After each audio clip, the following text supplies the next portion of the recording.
Assalamualaikum warahmatullahi wabarakatuh. Selamat pagi menjelang siang. Selamat pagi menjelang siang Sobat Salas dan semua teman-teman yang menyaksikan live IG ini.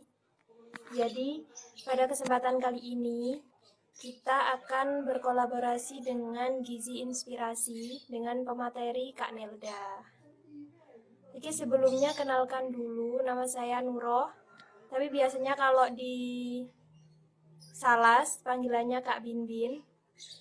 Tujuan live IG ini apa sih? Supaya kita itu lebih tercerahkan bagi kalian-kalian yang minat masuk ke jurusan gizi. Jadi, live IG ini akan ngebahas tentang serba-serbi jurusan gizi.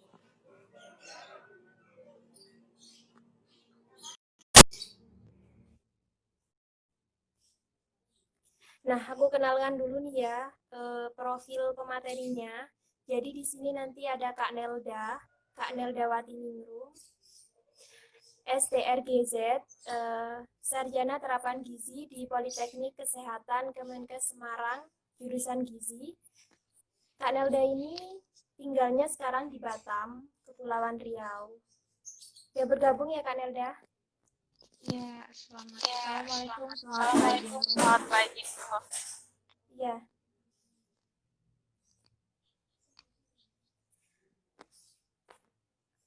Oke. Untuk menghemat waktu, bisa langsung Kak Nelda yang langsung ngisi materi ya, diskusi online pagi ini. Untuk Kak Nelda, saya persilahkan. Baik, terima kasih kesempatannya. Assalamualaikum warahmatullahi wabarakatuh. Waalaikumsalam warahmatullahi wabarakatuh.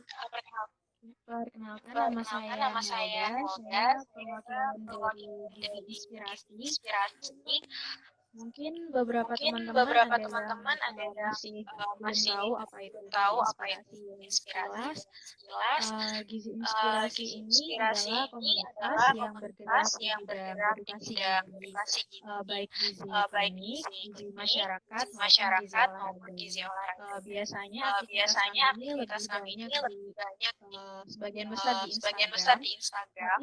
Tapi kemarin kami juga melakukan satu webinar pada hari TMP, yaitu mengangkat topik tentang tempe terhadap tempe sebagai pangan fungsional. Langsung ke materi. Di sini materi saya adalah serba-serbi jurusan gizi.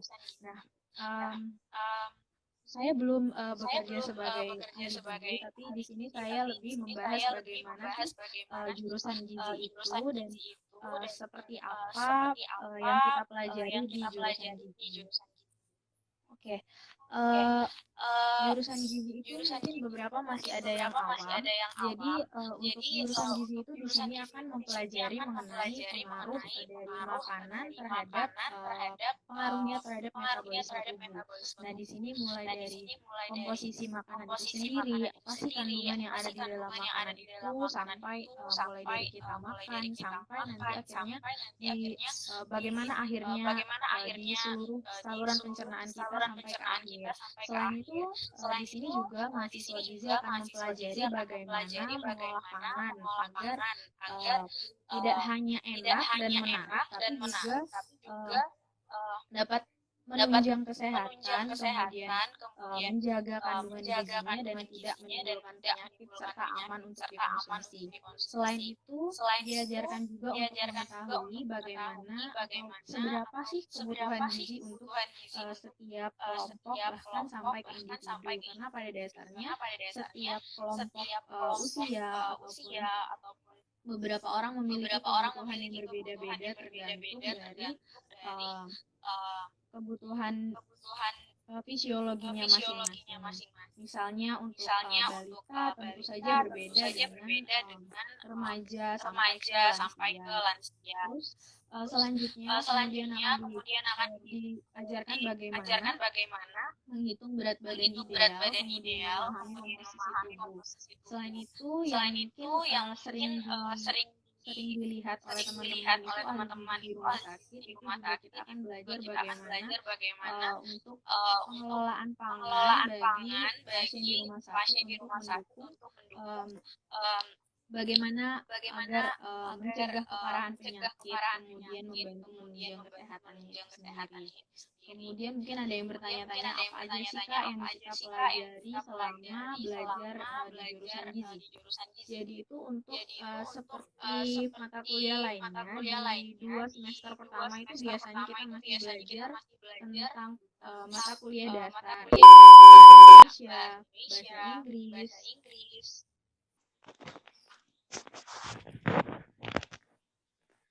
Oke, saya lanjutkan ya. Untuk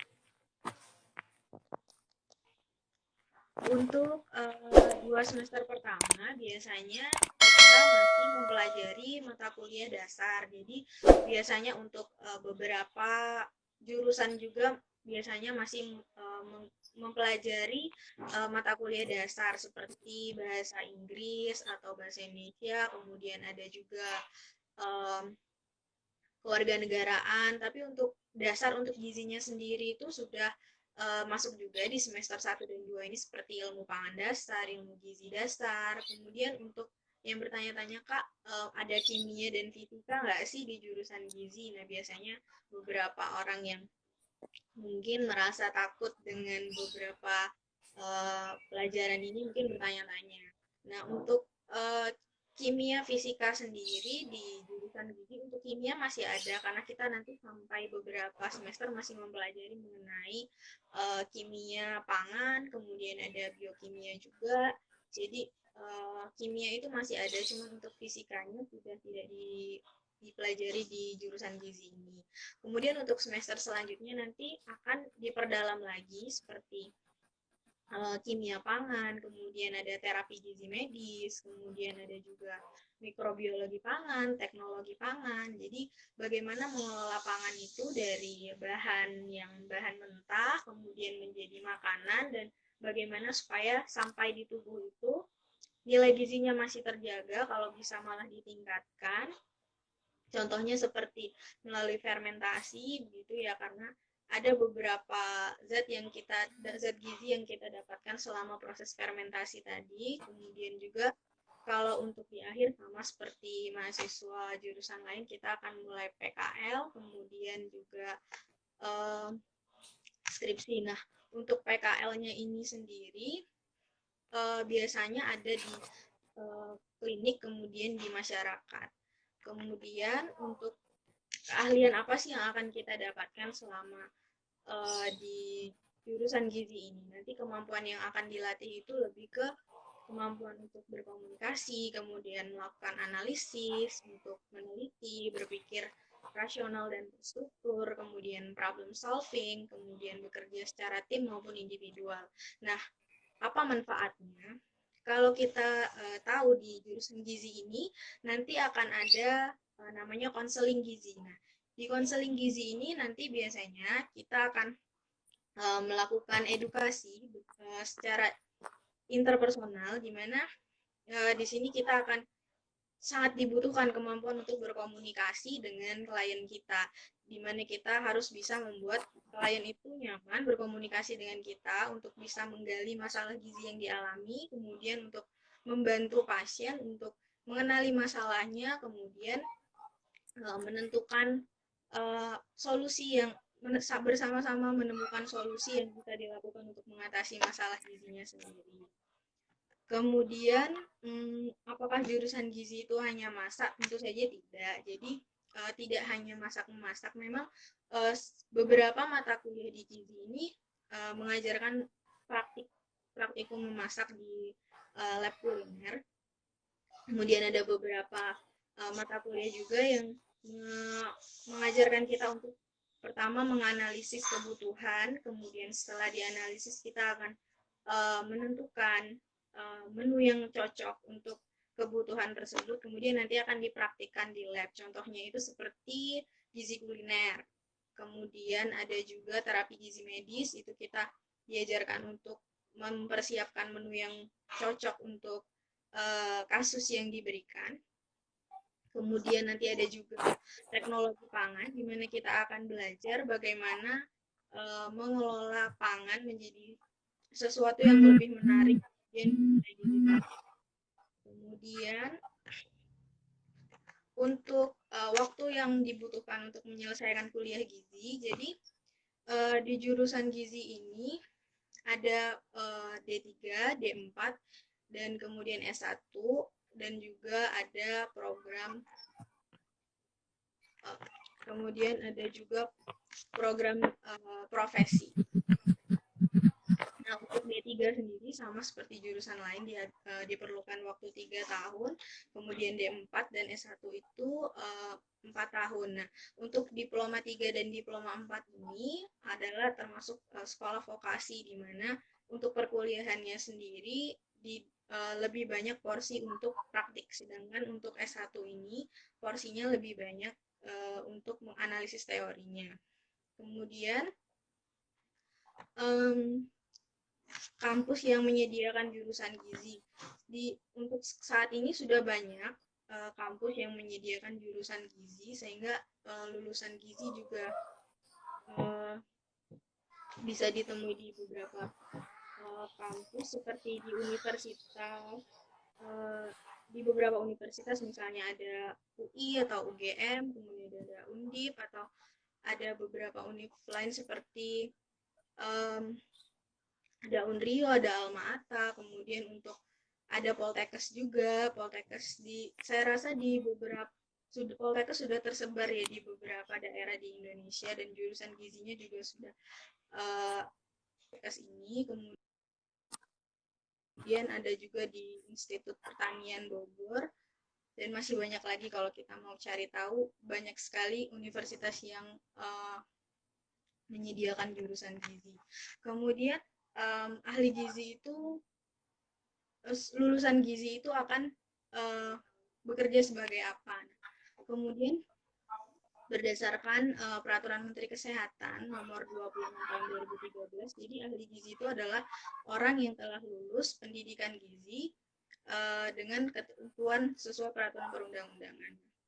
Untuk diploma 3 sendiri nanti gelarnya adalah ahli media gizi. Kemudian untuk D4-nya ada sarjana terapan gizi, untuk S1-nya adalah sarjana gizi. Kemudian yang berbeda dari D3 dan D4 ini adalah profesinya. Jadi untuk kuliah profesi ini adalah setelah menyelesaikan program D4 atau S1, ini akan bagi yang ingin meneruskan bisa meneruskan profesi, karena untuk beberapa rumah sakit sudah mensyaratkan untuk ahli gizinya adalah seorang lulusan Ardi atau profesi.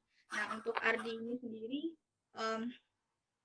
setahu saya dia lebih didominasi oleh praktik. Jadi untuk tugas ahli gizi ini yang paling utama adalah untuk peningkatan makanan, dietetik masyarakat, kelompok ataupun individu, atau klien yang merupakan suatu rangkaian kegiatan, mulai dari asesmen atau pengumpulan data, kemudian pengolahan data, kemudian analisis, kemudian mengambil kesimpulan, dan membuat anjuran, implementasi, dan evaluasi itu sendiri.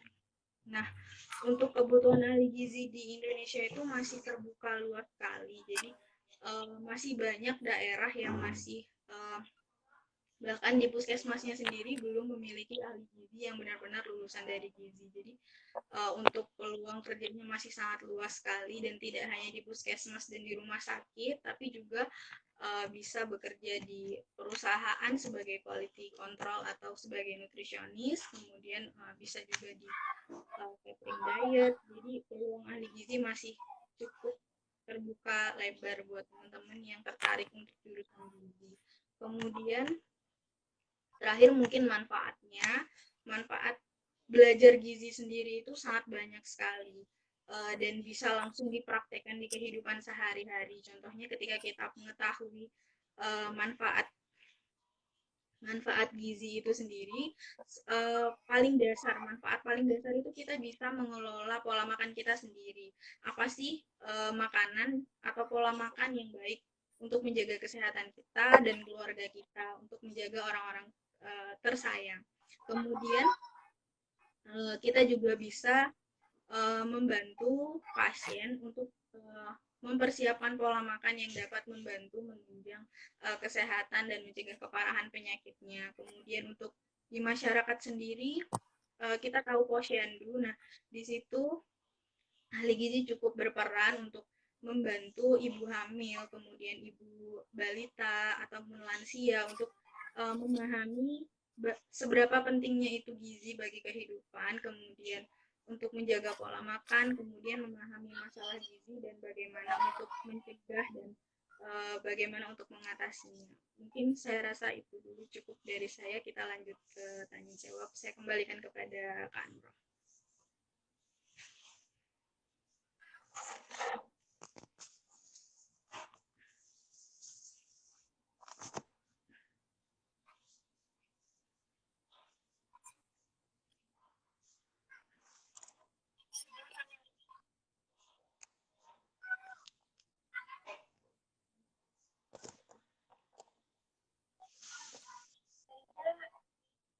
Sudah selesai ya?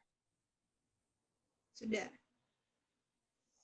Ya, terima kasih. Terima kasih Kak Nelda. Nanti